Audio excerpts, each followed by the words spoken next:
Hey Nithya, அழாதடி, எனக்கு ஒன்றும் இல்லை என்றான் மெல்லிய குரலில். அவள் அழுததில் முகமெல்லாம் ரோஸ் நிறமாக மாறி அவளை இன்னும் அழகாக காட்ட அதை அவன் அந்த நிலையிலும் ரசித்தவன். நீ அழும்போது எப்படி இருக்கு தெரியுமா? பா, செம்ம அழகா இருக்க நித்தி. இப்ப மட்டும் நான் நல்லா இருந்தேன் வையேன் என்று அவன் முடிப்பதற்குள் தன் கரம் கொண்டு மூடினாள் அவன் வாயை. வேறென்ன, வெட்கத்தில்தான். என்ன ஐயாக்கு இந்த நிலைமையிலையும் ரொமான்ஸ் வருதா?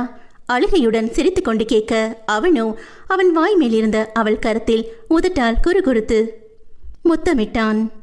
உடனே அவள் கையை எடுத்துக்கொண்டு அவனை முறைக்க முயல அவளால் தான் முடியவில்லை. அவன் முகத்தை பார்க்கவே வெட்கமாக வந்தது அவளுக்கு. அதையும் அவன் ரசித்து, நித்யா ரொம்ப பயந்துட்டியாடி, நான் நல்லா இருக்கேன்.